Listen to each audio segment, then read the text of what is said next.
Hello guys, what's up? So for this video, gagawa tayo ng charging test ng Infinix 040. Ito siya. Yan. So punta muna tayo sa settings ng phone. Yan, Infinix 040 5G. Yan yung kanyang CPU, RAM, then yung kanyang Android version. Okay, so wala naman siyang naka-open na apps. Ang kanyang battery level ngayon is 17%. Tanggalin lang muna din natin yung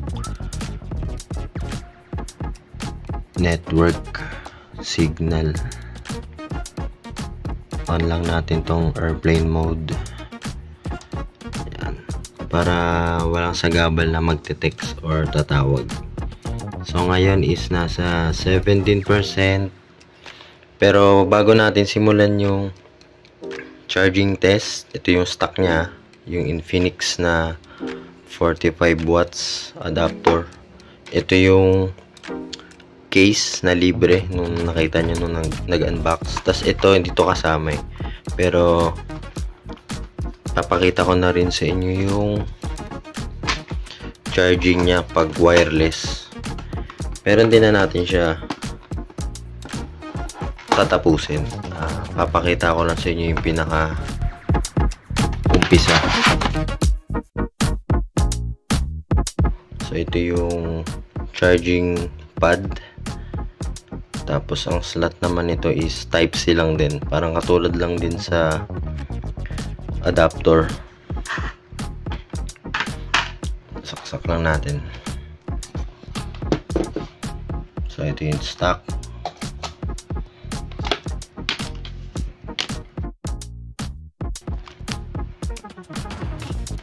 Then may ilaw siya na green LED. Means na naka power on na siya. Wala naman na siyang button na on off. So ito yung ating 040. Okay.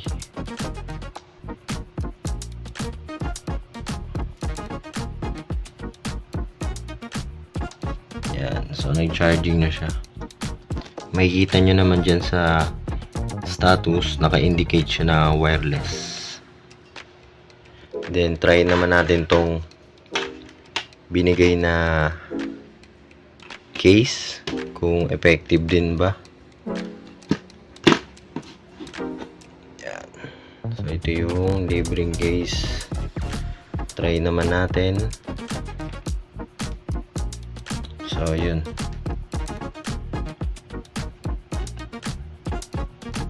Umilaw din siya. Wireless. So at least na try na natin yung wireless capability ng 040. Sunod naman natin yung itong pulang LED light. Mawawala siya kapag na full charge na yung phone dito sa ating pad. Try naman natin yung phone. Ngayon is 17%. 10:35 ng gabi. 10:36 na. So ito yung stock. Tapos itong charging niya, meron itong option. Merong low temp, smart, tsaka hyper. So probably itong low temp yung mas mabagal na charging pero hindi ganun kainit. And then itong hyper, siguro ito yung mas mabilis mag-charge pero mas mainit yung phone. So dito lang tayo sa smart para balance lang. Makita lang natin kung gaano siya katagal. So nag-start tayo ng 20 32, 36, then 36, and then 18% na siya. So, bali, bago siya mag 100%, babalikan ko na lang ulit kayo para makompute natin kung gaano ba siya katagal ma-full charge. A few moments later. Tayo yung nagbabalik at tingnan natin yung kanyang yan. So, ngayon is 98% na. At ang oras is 23:38. 11:38. So exactly 1 hour nung nag-charge tayo kaninang 10:38. So 98% pa rin siya. Antayin lang natin yan maging 100%. Ito yung kaninang tinry natin, charging pad ng Infinix. Bali yung wireless is 15 watts. Probably kung dyan mo i-charge yung phone, matagal talaga.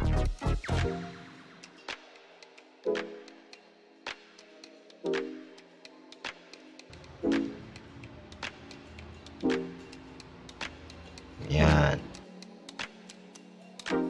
Notification na siya na charge complete.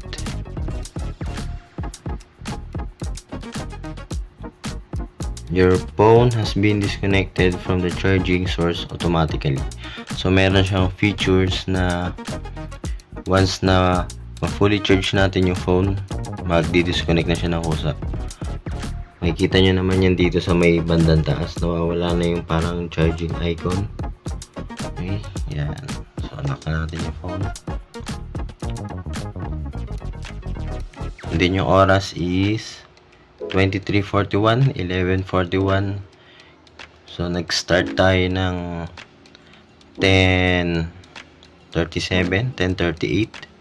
Bali, natapos tayo ng 11:41. So, yun yung ating charging time sa Infinix 040 from low battery, kanina below 20% to fully charged 100%. Bali, till next time again guys. Bye-bye!